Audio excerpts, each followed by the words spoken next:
What's up, troops? Welcome back to GamersiNC. And today we are busting out with World Cup Soccer 94, and I'm going to be installing the Penn Stadium kit on that game. As some of you have probably already seen, my last action hero got the Penn Stadium touch, and it turned out amazing. So, Penn Stadium is now going to be going on my World Cup because it is another game that requires me to put spotlights in certain designated areas because the game is so dark. So this should alleviate that issue of lack of lighting for this game. So first of all, let me show you what my World Cup Soccer looks like without any spotlights and without Penn Stadium.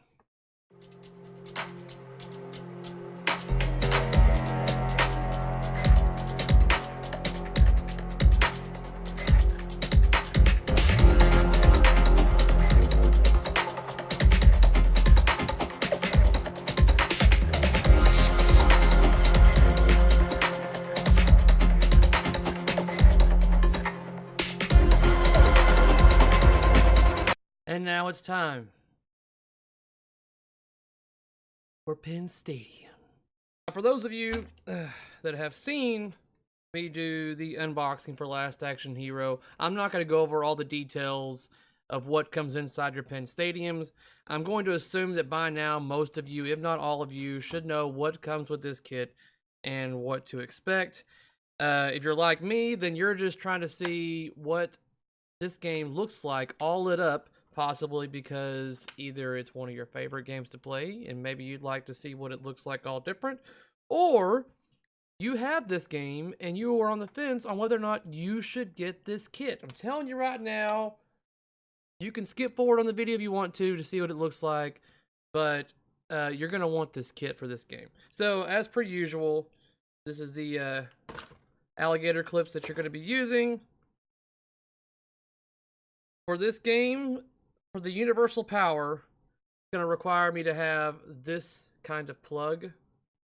Now, I don't know if that power plug comes with all the kits unless you have to contact Scott from Penn Stadiums and specify that you may need that, then you might want to do that.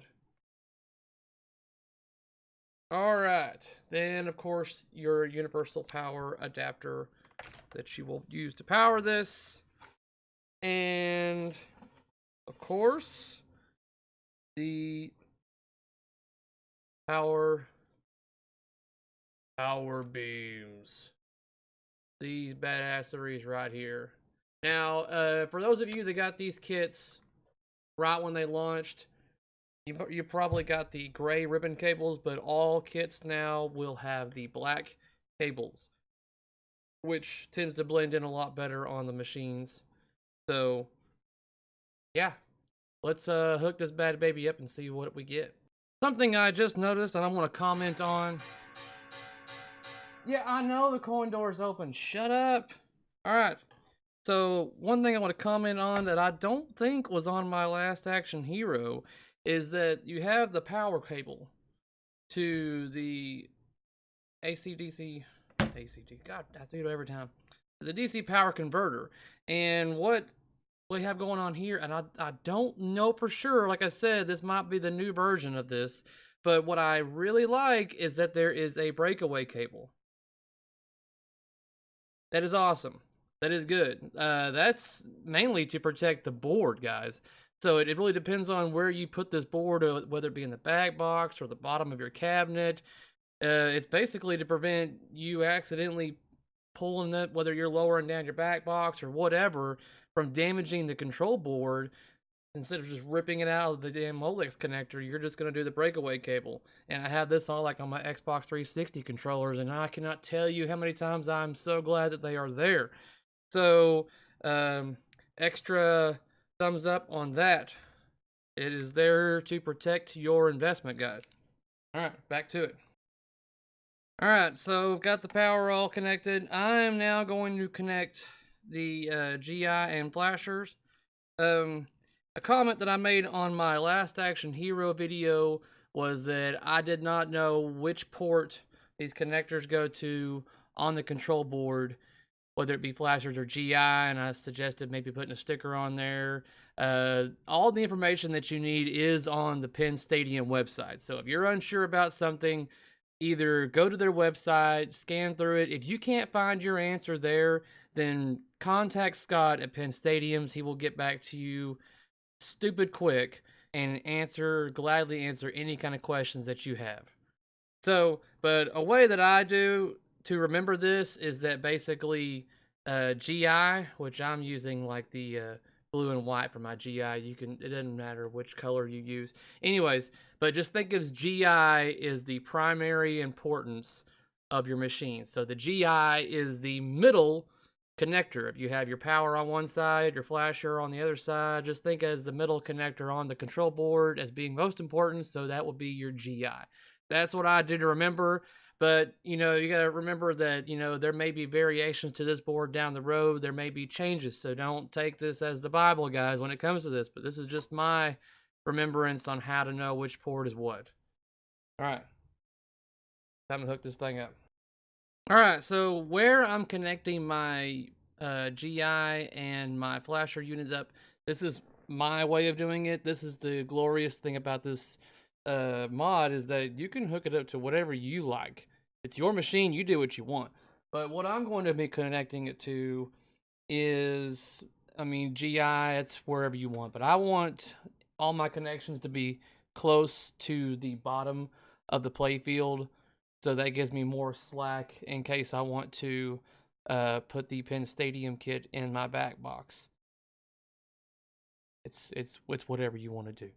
But I'm going to be connecting the GI, and where I'm connecting my flasher is to the goal flasher. So I think that's going to turn out pretty good. Now, that type of flasher, though, is a wedge. So you can't just connect your alligator clips so easily. But inside the kit, I believe you should see something like this.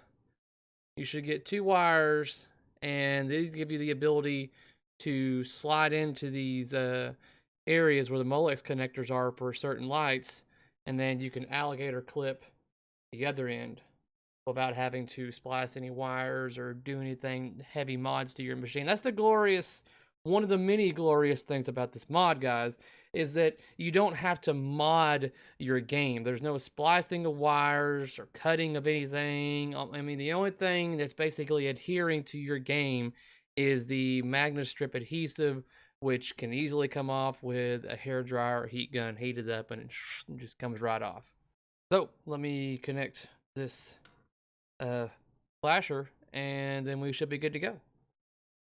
And there it is. I mean, you could tell right now by basically the video that you can't even see the playfield. It's so friggin' bright. So I need to connect to this thing now, and we can play around with the lighting and see what we like best. Connected to the Wi-Fi, and we're going to the Wi-Fi to connect to this. Now, you can connect directly to the Penn Stadium, guys, without having to use your Wi-Fi router. I got a lot of questions answered by Scott at Texas Pinball Festival on this kit.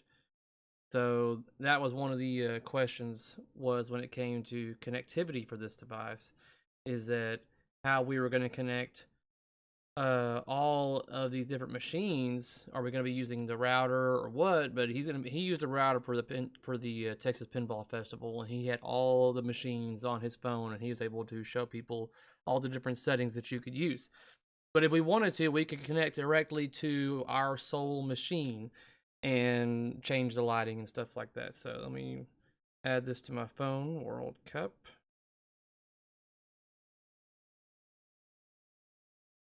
All right, World Cup is now activated. Let's change some colors. Right now it's on a heavy green. Let's and it warms all the way down. So let's brighten it up. Let's put some white right there. Just regular old classy white with a little hint of blue, it looks like. And watch how bright it gets with this warm light. When you add the warm light to it, phone, stop. Look at that. Can't even see it on the camera. Turn it down. All right. So with this machine, I find that a little hint of purple and the green is also pretty good too. But let's do. Ooh, no.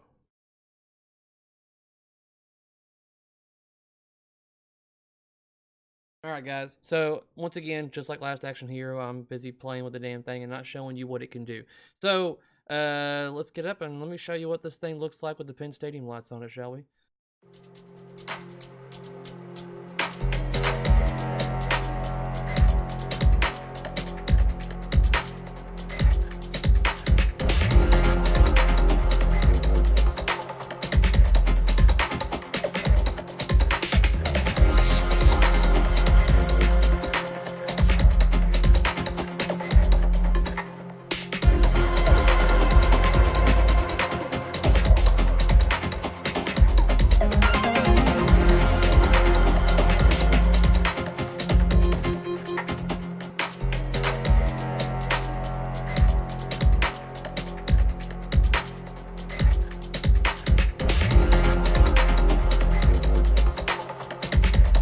And there it is, guys. There is World Cup Soccer 94 with Penn Stadium kit attached.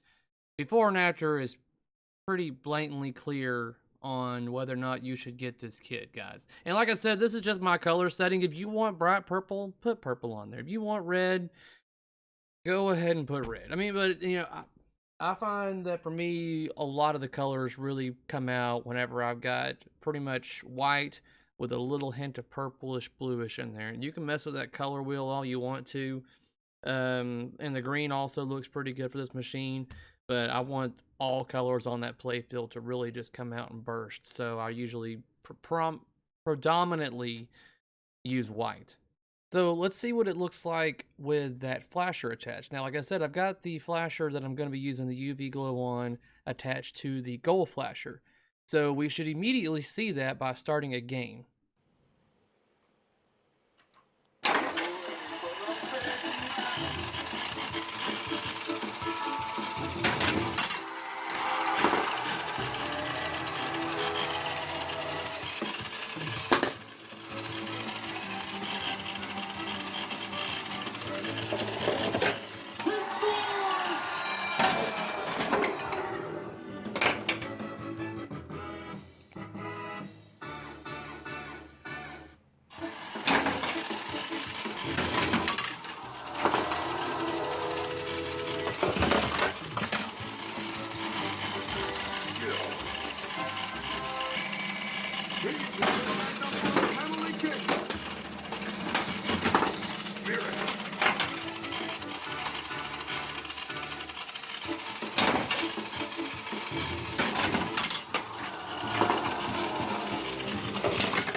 And that's what the game looks like with the UV flasher going with the gold flasher. Now, you may find a better flasher to use. I like that one. I might change it up. Who knows?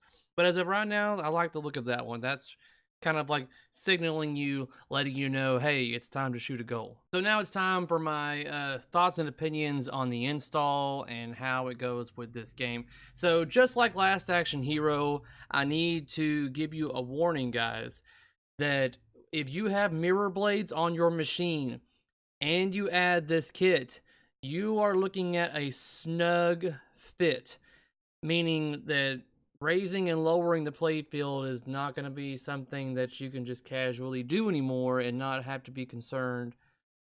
Basically, on this machine, the area that you're going to have to look out for is the coin toss area, where the ball first shoots out and lands on one of the coin. If you own the game, you know what I'm talking about. It's the big giant area, and it's really close to the upper area and to the side. So to get the playfield up and back in place isn't so bad. It's getting it over that first magnet strip, and then after that you can pretty much do what you want.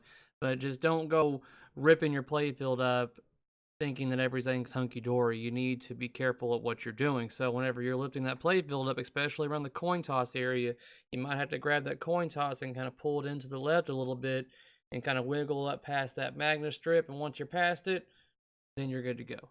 Other than that, the kit looks amazing on the game. I enjoy it very much. I highly recommend this product to anybody that's looking at putting it on machines. If anything, you know, go through the library on Pinside as well as videos on YouTube, and if you own a game that currently isn't being shown with this kit, you know, get it out there, whether it be before and after pictures or do a video review or whatever. Scott will definitely appreciate anybody else that puts out this information on what games look like before and after. So that way more people would be more inclined to get it for whatever game they got. I mean, it's well known that this is a mod that isn't cheap, but you're not getting a cheap product, guys. I've even had recent skeptics at Texas Pinball Festival who were kind of like snobs and just whatever, didn't, you know, care for it or didn't like it or didn't think it would go good. They put it inside their games at Pinball Festival, and they are believers now. They turned around, they bought a kit, they're like, yeah, there's no going back. That is the other thing I can worry, that I must tell you, is that if you get one of these on one of your games, you're going to want them on all your games, and you're not going to like the way your game probably looks if you have the system turned off or take it out. Once you go there, there's no going back. So it kind of ruins it in a way, because once you know better and you've seen the light, then you're kind of just stuck, and that's what you're going to have for now on. Every game will look so much different. So that wraps it up, guys. I don't want to prolong this video too much longer. So you've seen the before, you've seen the after. It's up to you whether or not you should put it on your machine. So by all means, take all my information and stuff with a grain of salt. You do what you want, but this will give you at least a good idea of what you're getting into. Until next time, guys, thanks for making it happen with the captain. Over and out.